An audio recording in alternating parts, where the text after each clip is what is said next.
When Doctor Who returned in 2005, showrunner Russell T Davies started Series 1 with the relatively low-key, more character-driven episode Rose, which takes place on modern-day Earth with plastic shop mannequins as villains. It eases people into the show and doesn't try to overwhelm the viewers. But for the second episode, Davies really wanted to show just how much the revival of Doctor Who could achieve, both visually and narratively. The production team wanted to test the limits of their vision of Doctor Who with an in-your-face episode set stupidly far in the future, featuring all sorts of fancy effects and complex alien creatures. What followed was a brilliant episode that properly introduces you to New Who, and hits all the right story beats with a fun, flashy and futuristic story. So here at The End of the World, let's revisit Series 1's second episode, The End of the World. The End of the World is designed as a big, expensive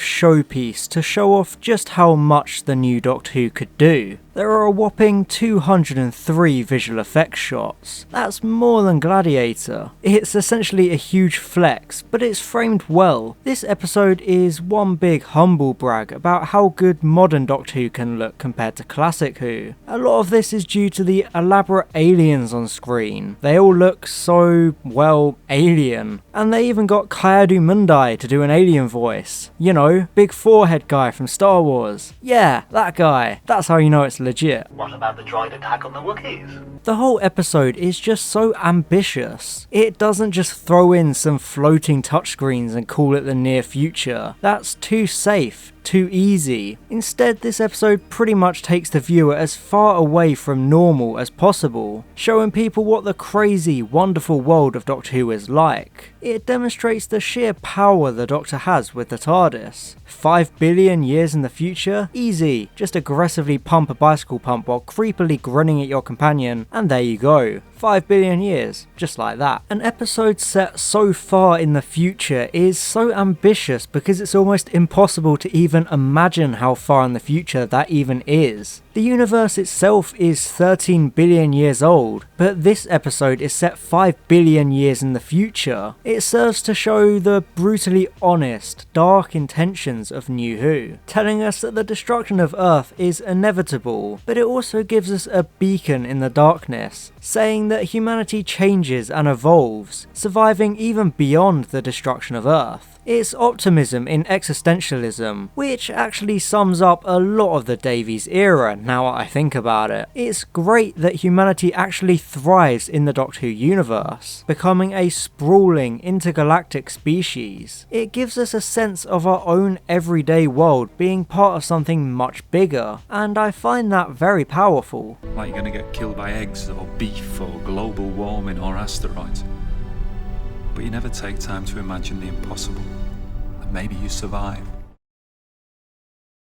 There's a lot of great acting and character work in this episode, especially when it comes to the Doctor and Rose. Eccleston's take on the Doctor has a lot of manic energy, but it also carries an underlying rage and deep sadness. This is on clear display in The End of the World. He's volatile and vengeful because he's in so much emotional pain. His clear obliviousness to Rose's discomfort makes him seem so alien, because it shows how out of touch he is with humanity after the horrors of the Time War. However, Rose is far and away the standout star of this episode. It's a credit to Billie Piper's abilities as an actor that she can hold up against the huge, outrageous cast of bizarre and otherworldly extras who are all designed to hog all of the attention. The End of the World is Rose's first proper trip in the TARDIS, so it continues her character development. After having only just gotten used to the culture shock of the TARDIS itself, she finds herself plunged into the ultimate culture shock. It's one of the best examples of a companion experiencing this shock on their first outing. Rose struggles to deal with the constant flow of aliens coming one after the other. There's tree people, a giant head in a jar, the Blue Man group, and whatever this thing is. Finally, she comes face to face with the last human, Cassandra, who turns out to be a giant sheet of stretched skin with a face and a brain in a jar. You can't blame Rose for freaking out and getting the hell out of there, because if you were told the last human in the universe was a bitchy trampoline, you'd find yourself a bit overwhelmed too. Rose has to come to terms with the complete literal destruction of her home planet, but the Doctor is pretty oblivious to the horror on her face when he tells her that this is where he's taken her. His thought process is a little bit weird, I have to admit. Like, you just met someone to travel with. Where do you take her first? Oh, you know, the ultimate destruction of her planet, the only place she's ever known. Sounds like a great time. What could possibly go wrong? But in a way, it kind of shows what kind of headspace he's in at this point. It's almost like the Doctor on some level wants Rose to not just know that he's lost his world, but also how that feels. He's still hurt so deeply from the destruction of his own home that he takes Rose to the destruction of hers to reach out in a twisted way. When the Doctor takes Rose back to present day Earth, he finally reveals to her that his own planet has been destroyed. Even though he avoided the question at the start of the episode when Rose asks where he's from, at the end he brings it up out of the blue, like it's something he's been wanting to say for some time. Later New Who Doctors are shown to want their companions around to help them forget they're alone, but the Ninth Doctor seems to want his loneliness to be shared. The final scene when the Doctor takes Rose back to the present day after witnessing the death of the Earth is absolutely perfect. The script, music and acting weave together to form such an impactful and poignant scene. The episode's main function is to establish that the Doctor is the last of his people, and it does this perfectly, with a very emotional undercurrent. After the episode Rose built up a lot of mystery around who the Doctor is, the end of the world furthers it dramatically, because it introduces something that even the classic Who fans didn't know. Russell T Davies injected a lot of mystery back into the show with the introduction of the Time War. In this episode we find out that the Doctor is the last of the Time Lords. This adds so much weight to both him as a character and the words Time Lord. Sure, this episode doesn't really provide any explanation of Time Lords for the new viewers, but there's a sense of awe to the name because the Doctor is the last one in the universe. It creates a specific piece of mystery around the Doctor, rather than keeping all of his background details shrouded. You end up with so many interesting, brand new questions as you imagine what this huge conflict might have been like, what the Doctor might have done in it. No other new piece of mythology has had a bigger effect on the show than the Time War, but we'll talk more about that down the line, since it's not even named this early on.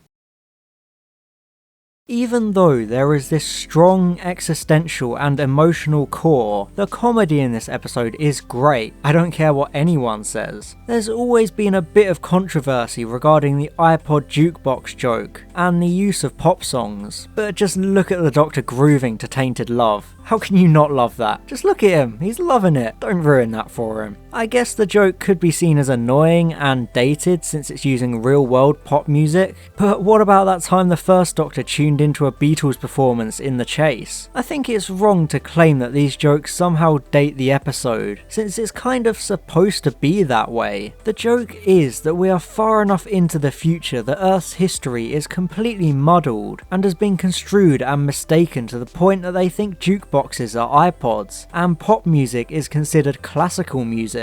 It's simple, classic sci-fi humour. It's very Douglas Adams, whose style inspired a lot of this episode. From the one-liners to the references, the comedy is just perfectly on point. There's a real charm to it, and it nails that cheesy and campy yet fun spirit of the wider Davies era, although I know a lot of people don't like that aspect of this era. As a camp and fun villain, Cassandra is fantastic through and through, there's no doubt about it. She's a great satire of plastic surgery gone too far, representing the obsessive and self-destructive vanity of the rich and famous. Writer Russell T Davies based Cassandra on the drastic beauty treatments taken by female celebrities, particularly the appearance of various female celebrities at the Oscars. He said, "It was horrific seeing those beautiful women reduced to sticks. It's like we're killing these women in public. We watch while you die." Cassandra's narcissism and vanity are mainly played for laughs, but it's also deeply tragic. seeing what she's been reduced to. She's clinging on to life so desperately that she's barely even alive anymore, but because she's a moustache-twirling pantomime villain, the Doctor ruthlessly and coldly lets her die, dragging her back to the station and letting the heat dry her out. It's a really dark, morally grey moment, because Rose begs the Doctor to save Cassandra, but he's too vengeful. It really shows the dark side of the Ninth Doctor, perfectly encapsulating that trademark Series 1 edge. The Doctor develops a personal vendetta towards Cassandra because of all the characters she caused the deaths of. Davies was able to strongly establish multiple side characters with just a few minutes of screen time, so we actually feel their loss when they die. The biggest loss is Jabe, the tree woman. She sacrifices herself to help the Doctor, burning to death as the Doctor watches helplessly. Eccleston is brilliant at showing so much sadness and emotion in his eyes during this scene. You really feel his pain and regret for not being able to save her after dragging her into this. Doctor Who is a series well known for its high death toll, and there's a laundry list of sympathetic characters who are killed, but it's rare in the classic run to see the Doctor display the kind of pure rage and fury he feels at the death of Jabe. It's a dramatic change of character, a huge first for the show. The End of the World is an episode of so many firsts. It's actually quite surprising when you realise how much it introduced for New Who. Not only does it establish the Doctor being the last of the Time Lords, Gallifrey's destruction and the first appearance of the words Bad Wolf, it also introduces New Who staples such as psychic paper and cold opens. It also establishes the concept of phoning home from anywhere in time and space, which leads to a really nice scene in this episode. The Doctor essentially shows off to Rose by upgrading her mobile phone to universal roaming, which she uses to call her mum back on modern day Earth. This is just a great, touching scene. You really feel that talking to Jackie is helping Rose hold everything together, but after she hangs up, Rose returns to the grim realities of time travel. It hammers home how much of a culture shock this all is, especially after the unrealistically casual attitude a lot of classic companions had towards time travelling with a complete stranger. This scene also provides setup for the Series 1 finale. In the parting of the ways, it's established that even though the Doctor is far in the future, the events on the game station are happening at the same time as Rose's story back on Earth. It's all a bit timey-wimey because they're not really happening at the same time, but the general concept is introduced and seeded in the End of the World. There's always been some lingering negativity and apathy in the fanbase when it comes to the End of the World, but I think it's a brilliant introduction to what modern Doctor Who is capable of compared to classic Who. It's exciting and thought-provoking, able to achieve the big budget oomph that classic Who couldn't afford. The story is a fun romp, although the murder mystery aspect is a bit underexplored. All the aliens are imaginative, the effects are good, albeit slightly dated, and it's incredibly effective as a second episode. It shows us exactly what the Doctor does and how he operates, introducing the viewers to the wacky space stuff in full force without beating around the bush. It just works so perfectly as the launching pad for the new show. Its biggest strengths are definitely the characters, and the plot gradually becomes darker before it ends on the same kind of melancholic yet optimistic note that defines the entire Davies era. I've just always loved this episode. If Rose was a statement of intent, the End of the World was the real deal. It slaps you in the face with colourful, outlandish aliens from the far future and tells you this is what modern Doctor Who is going to be like. It doesn't pull any punches, it's not afraid to admit that the world is destined to end, but it has that optimistic silver lining that humanity survives and evolves. It's just a great, enjoyable time, so like Rose, it gets a B in the Series 1 tier list. It's quite fitting actually that the episode about the End of the World was the beginning of Doctor Who's fruitful and successful future. Speaking of the End of the World, remember to wash your hands, and thanks for watching.